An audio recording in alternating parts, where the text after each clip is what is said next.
మనతో పాటు ప్రముఖ ఆధ్యాత్మికవేత్త జ్యోతిష వాస్తు పండితులు లలితాదేవి ఉపాసకులు బ్రహ్మశ్రీ నానాజీ పట్నాయక్ గారు ఉన్నారు. గురుగారితో మాట్లాడదాం. నమస్కారం గురుగారు. శ్రీమాత్రే నమః. గురుగారు, మార్చి నెలలో వృషభ రాశి వారికి ప్రత్యేకంగా ఎటువంటి ఫలితాలు ఉండబోతున్నాయి? మనకి చంద్రగ్రహణం తాలూకు ఇంపాక్ట్ వీళ్ళ మీద ఏ విధంగా ఉంటుంది? ఉగాదిని ఏ విధంగా వినియోగించుకుంటే వీళ్ళకి మంచి ఫలితాలు ఉంటాయంట? వృషభం వారికి కనుక చూసుకుంటే గ్రహణం 4వ స్థానంలో పడుతుందండి. సో 4వ స్థానం అనేటువంటిది ప్రాపర్టీ ప్లేస్ అంటారు దాన్ని. కాబట్టి ఇది ప్రాపర్టీ మీద, తల్లిగారి ఆరోగ్యం మీద, మరియు అదేవిధంగా మనకి చెప్పాలంటే ఎడ్యుకేషన్ మీద ఎఫెక్ట్ చూపిస్తూ ఉంటుంది. అది ఎన్ని రోజులు? Only 40 days. సో వీళ్ళు ఈ విషయంలో ఏదైనా కోర్స్ తీసుకునే విషయంలో, ప్రాపర్టీ కొనుగోలు చేసే విషయంలో, కన్స్ట్రక్షన్ ప్రారంభించే విషయంలో, మదర్ హెల్త్ విషయంలో కొన్నిసార్లు డిప్రెస్ అవుతూ ఉంటారు. చిన్న చిన్న విషయాలకి మనం ఒక్కోసారి డిప్రెస్ అయిపోయి ఒక రకమైన లోన్లీ ఫీలింగ్లోకి వెళ్ళిపోతారు. ఇటువంటి వాటి మీద మీకు ఈ గ్రహణం అనేటువంటిది పనిచేస్తూ ఉంటుంది ప్రధానంగా చెప్పాలంటే.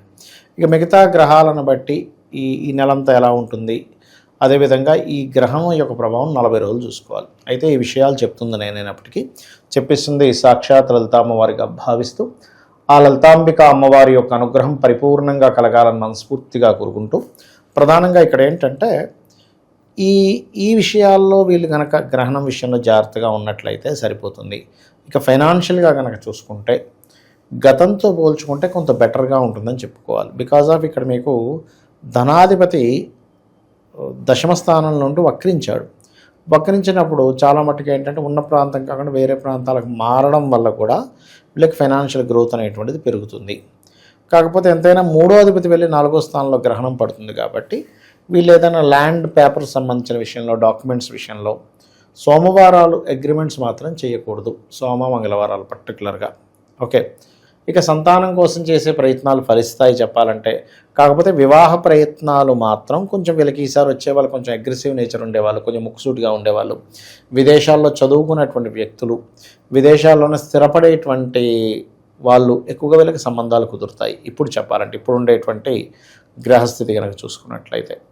అండ్ అలాగే మరొక విషయం ఏంటంటే వ్యాపారం కోసం, అందులో ముఖ్యంగా ఐరన్, ఆయిల్, లేకపోతే కొంత ఈ ఆరోగ్యానికి సంబంధించిన వ్యాపారాలు, ఇలాంటివి ఏవైతే వ్యాపారాలు ఉంటాయో ఆ యొక్క వ్యాపారాల్లో ఇక్కడ నుంచి ఖచ్చితంగా ఇంప్రూవ్మెంట్స్ అనేటువంటివి పెరుగుతాయి. అందులో ఎటువంటి సందేహం లేదు. ఎందుకంటే లాభంలో అన్ని గ్రహాలు ఉన్నాయి. దశమంలో అంటే దశమ లాభాల్లో పాపగ్రహాలు వచ్చేసాయి. సో అక్కడ మంచిదే పాపగ్రహాలు ఉంటాయి. ఒకటే శుక్రుడు ఉండడం వల్ల ఏంటంటే కొంచెం వివాహ జీవితం మీద ఎఫెక్ట్ చూపిస్తూ ఉంటుంది. ఇది చూసుకోవాలి. అయితే వీళ్ళకి ఎక్కువగా ఇంకా ఫైనాన్షియల్గా ఇంకా బాగా గ్రోత్ రావాలి అంటే కనుక వీరు చేయవలసింది ఏమిటి అంటే విష్ణు సహస్రనామాలు, దక్షిణామూర్తి యొక్క స్తోత్ర పఠనం చేయడం ఎక్కువగా చేస్తుండాలి. అందులో ముఖ్యంగా సిబ్లింగ్స్లో స్త్రీలు ఉంటారు, అక్క చెల్లి, ఈ వరుస వాళ్ళతో తెలియని చిన్న మనస్పర్ధలు వస్తాయి. అది ప్రధానంగా చూసుకోవాలి. కాస్త వీళ్ళ యొక్క సంతానాన్ని అతివేగంగా వెళ్ళొద్దని చెప్పండి. ఎందుకంటే సంతానకారకుడైనటువంటి బుధుడు కుజరాహు నుంచి తప్పించుకుంటున్నాడు. అంటే ఎలా ఉంటాయంటే అదేదో జరిగిందండి కాకపోతే వీళ్ళకేం జరగలేదు, బండి డ్యామేజ్ అని అంటూ ఉంటాం.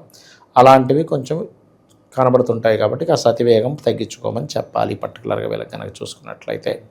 ఇక వీళ్ళు ఎక్కువగా విష్ణు సహస్రనామాలు చదవడము, దక్షిణామూర్తి ఆరాధన చేయడము, ఇవి మంచిది. కొంచెం పెట్స్తో కొంచెం జాగ్రత్తగా ఉండాలి. పెంపుడు జంతువులు ఉంటాయి చూసారా, ఎందుకంటే మనకి పెంపుడు జంతువులకి కారకుడు కుజుడు అవుతాడు యాక్చువల్గా. ఈ కుజుడు ఎప్పుడైతే రాహుతో ఉన్నాడో కొంచెం పెంపుడు జంతువుల వల్ల, వాళ్ళు పెంచుకునే జంతువుల వల్ల కూడా ఒక్కోసారి పెద్ద పెద్ద మంచిగా ఇవి ఉంటాయి చూసారా, గిత్తల్లాగా, కొంచెం అట్లాంటి వాటితో, బలిష్టమైనటువంటి వాటితో కూడా కొంత ఇబ్బంది అనేటువంటిది వస్తూ ఉంటుంది. అది కొద్దిగా చూసుకోవాలి. ఇవి ఇంకోటి, ఈ దశమ స్థానంలో ఎప్పుడైతే కుజరాహువులు ఉంటున్నారో ఇది కొంచెం ఏంటంటే చేస్తున్నటువంటి ఉద్యోగంలో ఒత్తిడిని పెంచుతూ ఉంటుంది. కొన్నిసార్లు చూడండి, మనకి సడన్గా స్టాఫ్ తగ్గడమో, ఇతని మీద ఎక్కువ వర్క్ పడటమో, లేకపోతే చీటికి మాటికి చిన్న చిన్న గొడవలు అవుతుంటాయి సరే కొలిక్స్తోని, అటువంటివి కాస్త ఎక్కువగా అవుతుంటాయి. కాకపోతే ఇప్పుడు వీళ్ళకు ఉండేటువంటి గ్రహస్థితి కొంతవరకు అనుకూలంగానే ఉంది. 2లో గురువు ఉండడం మంచిదే. కాకపోతే గురువు శని రాహుని ఎనర్జీస్తూ ఉన్నాడు. అందుకని ఏంటి, మనీ వస్తూ ఉంటుంది. కాకపోతే మనీ వస్తూనే మళ్ళీ కుటుంబ సభ్యుల్లో ముందు ఒక మాట వెనక మాట జరుగుతూ ఉంటుంది. అలాగే లాభస్థానంలో రవిశనులు ఉండడం మంచిదే. దేనికంటే ఇది ముఖ్యంగా ప్రమోషన్స్ రావడానికి వీటికి మంచిది. కానీ శుక్రుడు 11లో ఉండడం మంచిది కాదు. ఎందుకు అంటే ఇది వివాహ జీవితం మీద ఎఫెక్ట్ చూపిస్తుంది. అంటే ఏంటి, చిన్న చిన్న విషయాలకే ఎడబాట్లు రావడం, చిన్న చిన్న విషయాలకి ఇద్దరి మధ్యనే డిస్టర్బెన్సెస్ రావడం. బికాజ్ ఆఫ్ సప్తమ వ్యయాధిపతి కుజుడు రాహుతో ఉన్నాడు. అది కాకుండా ఏకాదశంలో శుక్రుడు ఉండకూడదు. అది ప్రధానమైనటువంటి అంశం. ఇక విశేషంగా ఎటువంటి పరిహారాలు చేసుకుంటే ఈ మాసం వీళ్ళకి బాగుంటుందంటారు? వీళ్ళు ఎక్కువగా ఆ, నరసింహస్వామి ఆరాధన కానీ విష్ణు సహస్రనామాలు శ్రవణం పఠనం కానీ ఇవి అధికంగా చేయాలండి. ఇవి ఎంత చేస్తుంటే అంత బాగుంటుంది. ముఖ్యంగా ఎప్పుడైనా చంద్రగ్రహణం కానీ సూర్యగ్రహణం కానీ, అందులో ముఖ్యంగా 4వ స్థానంలో గ్రహణం పట్టేటప్పుడు మాతృమూర్తి యొక్క సేవ చేసుకోవడం, మాతృమూర్తికి నమస్కారం, కాళ్ళకి నమస్కారం చేసుకోవడం. ఎందుకంటే మనకి తల్లిదండ్రులు, ఇప్పుడు మనకి గణపతికి సంబంధించిన, సుబ్రహ్మణ్య స్వామికి సంబంధించిన వృత్తాంతం ఉంటుంది. ఆయన నెమల మీద వెళ్ళిపోతాడు, వీళ్ళు తల్లిదండ్రుల చుట్టూ తిరిగితేనే సకల లోకాలు తిరిగిన ఫలితం వస్తుంది. అంటే దీని అర్థం ఏమిటంటే మనకు చెప్తుంది, మదర్ అండ్ ఫాదర్ బ్లెస్సింగ్స్ కనుక మనకు ఉంటే ఆటోమేటిక్గా దేవతా అనుగ్రహం ఉన్నట్టే అని అక్కడ చెప్పాడు. కాబట్టి ఎప్పుడైనా సరే మనకి చంద్రుడికి సంబంధంగా గ్రహణం వస్తున్నప్పుడు తల్లి ఆశీస్సులు తీసుకోవడం మంచిది. సూర్యగ్రహణం వచ్చినప్పుడు తండ్రి ఆశీస్సులు తీసుకుంటే తండ్రి ఆశీస్సులు, ఎందుకంటే తల్లిదండ్రుల బ్లెస్సింగ్స్ ఉన్నట్టుగా ఎవరికి ఉండవు. ఏదో కొన్నిసార్లు పితృదోషాలు మాతృదోషాలు ఉన్నప్పుడు తల్లిదండ్రులతో చిన్న విభేదాలు వస్తాయి కానీ, బట్ గురుగారు, విశేషంగా మరి ఉగాది రోజు ఈ రాసుల వాళ్ళందరూ కూడా ఎటువంటి పరిహారాలు చేసుకుంటే కనుక వీళ్ళకి సంవత్సరం అంతా కలిసి వచ్చే వెసులుబాటు ఉంటుంది? చాలా మంచి ప్రశ్న వేశారండి. ఎందుకంటే ఇక్కడ ఫస్ట్ ఆఫ్ ఆల్ ఏంటంటే మనం ఒక క్లారిటీ పెంచుకోవాలి. వీళ్ళకున్న సమస్య ఏమిటి? ఆర్థిక సమస్య, అప్పుల బాధలా, లేకపోతే హెల్త్ ప్రాబ్లం ఉందా, వివాహం అవ్వట్లేదా, జాబ్ రావట్లేదా, లేకపోతే వీళ్ళు చేస్తున్నటువంటి వ్యాపారం ఎంత కష్టపడి నిజాయితీగా ఉన్నా సరే వీళ్ళకి ప్రాబ్లం అవుతుందా అనేటువంటి అనేక అంశాలు ఉంటాయి. వీళ్ళు పాయింట్ పట్టుకోగలరు. ఆర్థిక సమస్య, వీళ్ళకి లగ్నం నుంచి 2వ అధిపతి ఎవరు తెలుసుకోవాలి. లేదంటే నాకు జాతకం తెలియదు, ఏమీ తెలియదు, మరి ఏం చేయాలి? కనీసం ఉగాది రోజైనా సరే ఓం సంపత్కరీ సమారూఢ సింధూర వ్రజ సేవితాయన మహామంత్రం చేసుకోవడము, గోవులకి బెల్లం తినిపించడము, అదేవిధంగా కాస్త ఉలవలు దానంగా ఇవ్వడము, గ్రాసము తినిపించడం, ఇవి కనుక చేస్తే ఆర్థిక సమస్య ఖచ్చితంగా తగ్గుతుంది. అందులో ఎటువంటి సందేహం లేదు. కాకపోతే ఇక్కడ ఏంటంటే నువ్వు ఎంత కాన్స్టెంట్గా చేస్తున్నావు, ఎంత పర్ఫెక్ట్గా చేస్తున్నావు, ఎంత నమ్మకంగా చేస్తున్నావు ఈజ్ మోస్ట్ ఇంపార్టెంట్. ఇక రెండవది ఏంటంటే చాలామందికి ఏంటంటే ఉగాది నుంచి నా యొక్క జీవితం మారాలని ఉంటుంది. మీరు ఎవరికైనా కూడా ఉగాది పంచాంగంలో కూడా ఆదాయ వ్యయాలు చూసుకుంటుంటారు. ఇక్కడ నేను అనేది ఏంటంటే ఆదాయ వ్యయాలు జస్ట్ బేసిక్ థింగ్ వరకే. మిగతా అన్నీ కూడా ఏంటంటే నువ్వు ఆ రోజు నుంచి ఎటువంటి నిర్ణయాలు తీసుకుంటున్నావు, నీ టైం నువ్వు ఎలా బ్యాలెన్స్ చేసుకుంటున్నావు, నీ టైం నువ్వు ఎట్లాగా ప్లాన్ చేసుకుంటున్నావు అనే దాని మీద నీ అభివృద్ధి అనేటువంటిది ఉంటుంది.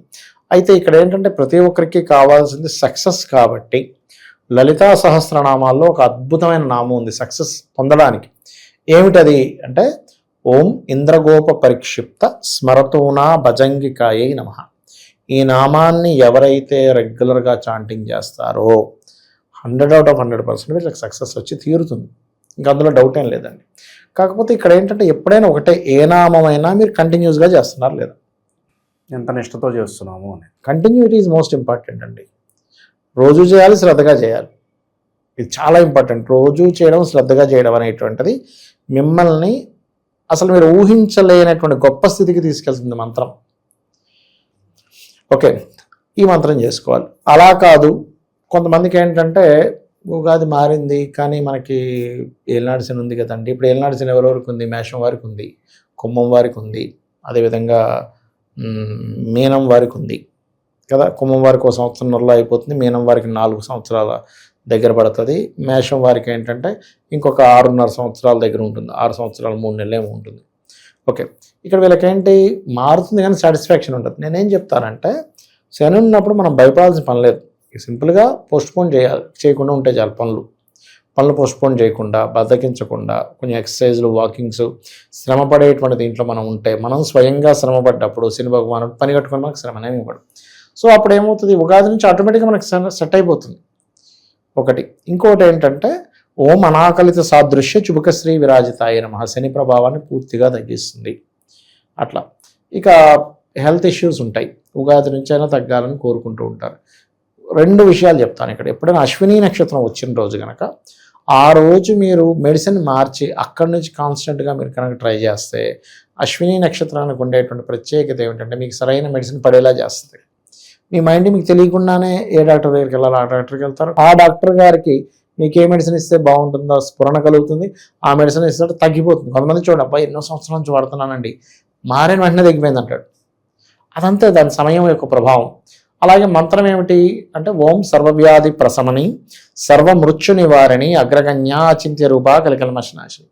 అయితే ఎప్పుడైనా సరే ఏ నామం అమ్మవారి నామాన్ని ఏది చేసినా దానికంటే ముందు కొంచెం సేపు శివనామ స్మరణ చేసుకోవాలి. నమశివాయ పంచాక్షరి చేసుకోవాలి. పంచాక్షరి చేసి అమ్మవారి నామం చేస్తే అద్భుతంగా పనిచేస్తుంది. అది ఇక ఉగాదిలో ఇక్కడ నేను చెప్పేది ఒకటే, ఉగాది పచ్చళ్ళలోనే మనకి చాలా విషయాలు ఉంటాయి. ఏంటి తీపి వగరు వచ్చేదాన్ని అంటే దాని అర్థం ఏమిటి? అరే బాబు నీ లైఫ్లో అన్నీ ఉంటాయి అని సింబాలిక్గా చెప్పడం. ఇక్కడ ఏంటంటేనంటే సమస్యలు అందరికీ ఉంటాయి. కొంతమంది ఎంజాయ్ చేస్తారు అదే సమస్యను పట్టుకుని, కొంతమంది బాధపడుతూ ఉంటారు. నువ్వు సమస్యని నువ్వు ఎంత ఎంజాయ్ చేస్తూ ఉన్నావు, నువ్వు బాధపడితే సమస్య తీరదు. ఒకటే నేను చాలామంది నా క్లయింట్స్ కాల్ చేసిన ఒకటే చెప్తా, ఏమంటే చాలా బాధగా ఉందని అంటే నేను ఒకటే చెప్తాను, ఏమమ్మా టెన్షన్ పడిపోతున్నాను సార్ నాకు ఈ టెన్షన్ వల్ల అంటే నేను ఒకటే చెప్తాను, అమ్మ ఇంకో 10 మంది కూర్చొని టెన్షన్ పడితే పోతుందా మీ సమస్య? 100 మంది కూర్చొని టెన్షన్ పడదాం, పోతుగా. ఎప్పుడు పోతుంది? ఆ సమస్య నుంచి ఎలా బయటపడాలని మీరు ఒక ప్రణాళిక వేసుకొని తత్సంబంధంగా మీరు తీసుకునే నిర్ణయాలు, మీరు చేసే ప్రయత్నం వల్ల సమస్య పోతుంది. కారు ఆగిపోయిందండి, వెళ్తూ ఆగిపోయిందని బాధపడితే అది కదలదు. మనం దిగి ఆ పక్కన మెకానిక్ ఎవరు ఉన్నారేంటి చూసుకొని వెళ్ళి తెచ్చుకుంటే స్టార్ట్ చేస్తాడు. అట్లాగే సమస్యకి పరిష్కారం వైపు వెళ్ళాలి కానీ బాధపడుతూ ఉంటే కాదు అనేది అర్థం చేసుకోగలగాలి. ఓవరాల్గా ఈ మాసం వీళ్ళకి ఏ విధంగా ఉంటుందో మంచి విశ్లేషణ అందించారు. ధన్యవాదాలు. శ్రీమాత్రే నమః.